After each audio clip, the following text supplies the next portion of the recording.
Welcome yet again to another edition of our behavior streams. All right, so really today we're kind of doing a small celebration because one of our clients just graduated from high school.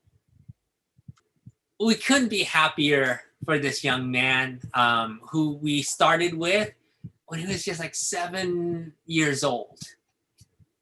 I'm horrible with remembering ages.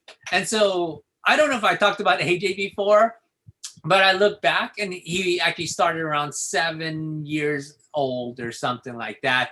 I might have mentioned 8 before, but I actually don't remember.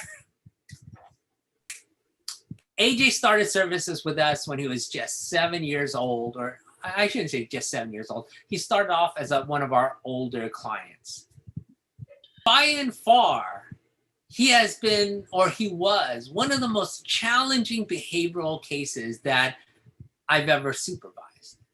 When I went to go and first meet AJ, one of the first things that happened was like, oh, I just wanted to kind of see what his behaviors were like, you know, and so I would just have mom like, oh, why don't you do this with him, you know, to just see what kind of behaviors arose. Well, mom just wanted him to connect the dot, you know, oh, just on his homework, just connect one dot to another. And it wasn't a long line, it wasn't anything, resulted in a massive protest that mom wasn't able to handle, so I needed to step in to manage. That day, I got kicked, I got hit, I got spat at. I had picture frames thrown at me from across the room. Now, to get a reaction from his mom, because I already prepped mom about, okay, you got to ignore all these kind of things and things like that. So she was doing a pretty good job. So to try to get a reaction out of mom, who really likes to have him like have a very nice and clean face, you know, things like that, what he would do is he would pull his spit all into his hands. He would just spit in his hands, and then he would wipe it all over his face in front of his mom. Mom would be over here trying to close her eyes, trying to ignore him, but she knows that he has spit all over his hands and wiping it over his face. And he's like, oh my God, I think I'm gonna throw up. He would charge at me, he would run at me, try to hit me, try to do all of these kind of things.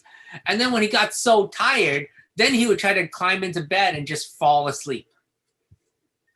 I only learned about this like years later, but mom told me like, wow, you know what? After that tantrum, I seriously thought you were never going to come back to my home to help my son.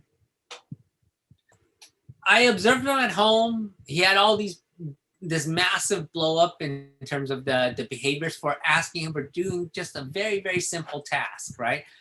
And it took over 2.5 hours before I could get him to finally listen to me and comply with the task. I also got a chance to observe him in his school. Okay? And what happened with him was that he got moved out of regular education, got placed in special education classes. But even then, the special education classes could not handle his behaviors. And so they sent him to a school for emotionally disturbed kids. And I was just gonna, you know, stay for maybe half an hour or whatnot. And I think I stayed like 2 hours there. And he has a one-to-one aide.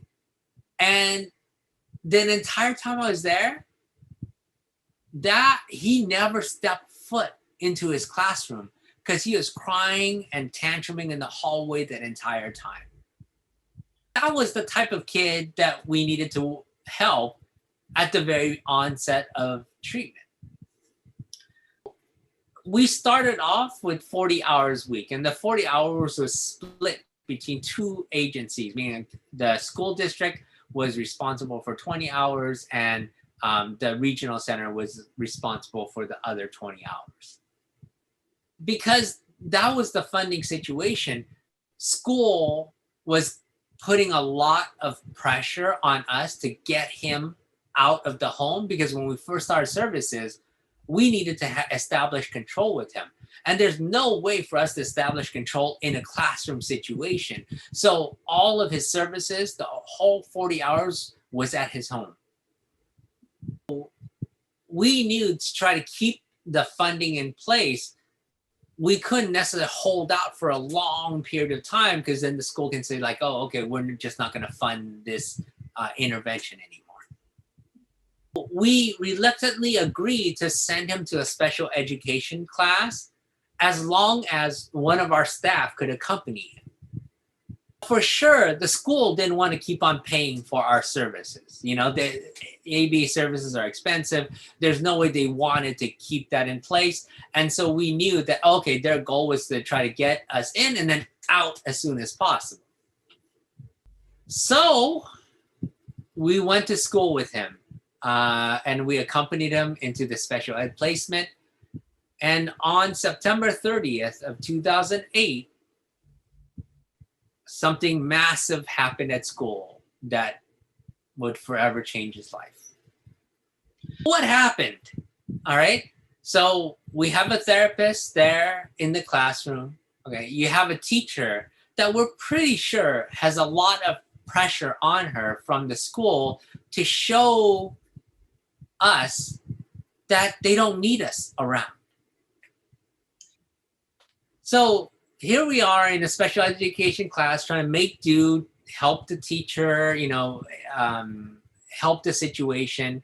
And the behavior therapist from us that's accompanying AJ, they're responsible for his behaviors, right? The teacher is responsible for teaching. Our therapists are there to handle any misbehaviors he has. That's the roles that we have. During some assignment, AJ decides he doesn't want to do it. So he gets up and slaps our therapist in the face. When that happens, who's responsible?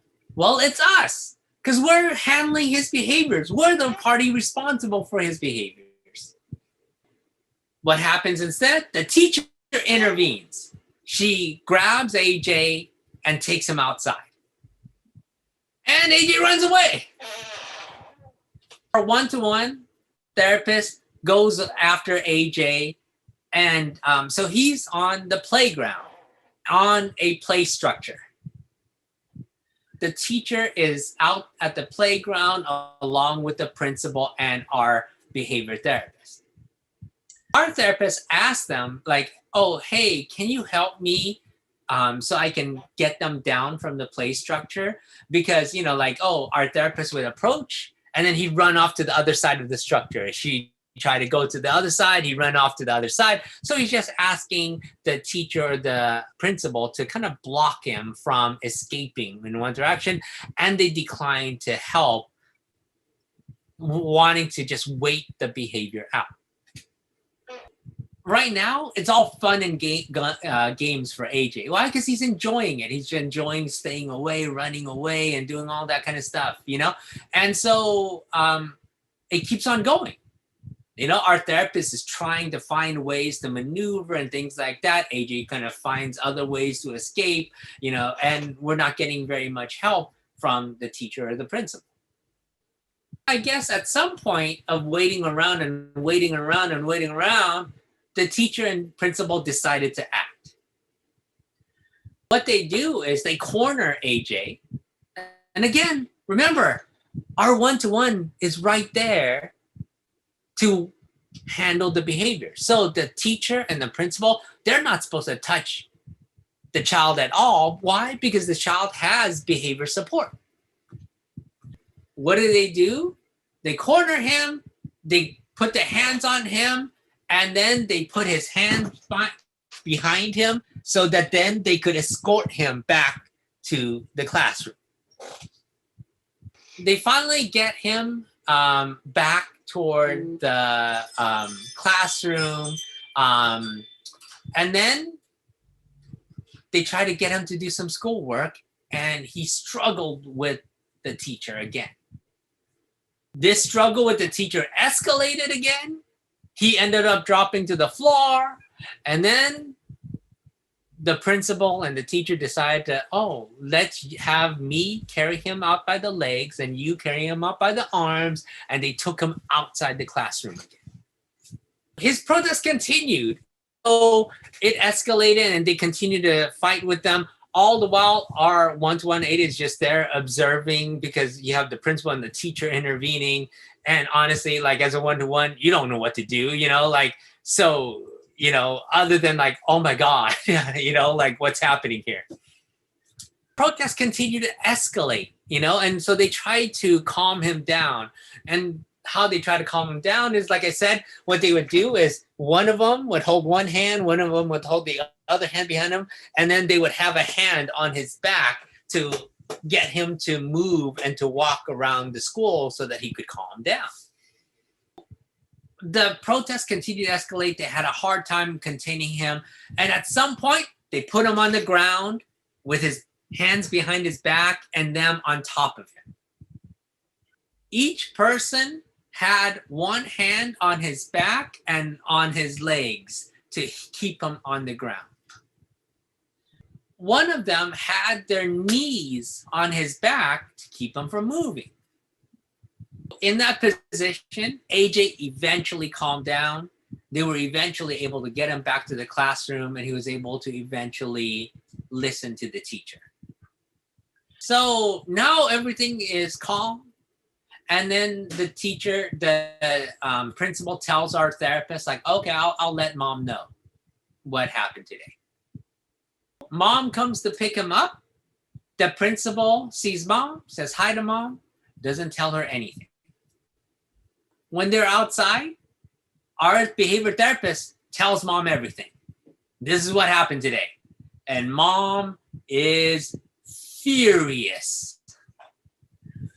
Remember, for us, we're the one that's supposed to handle all of his behaviors. That's the whole idea of us providing behavior support. So nobody, and it doesn't matter what behavior he demonstrates, nobody else should have put any hands on AJ, because we're the party that was responsible for handling all of his behaviors.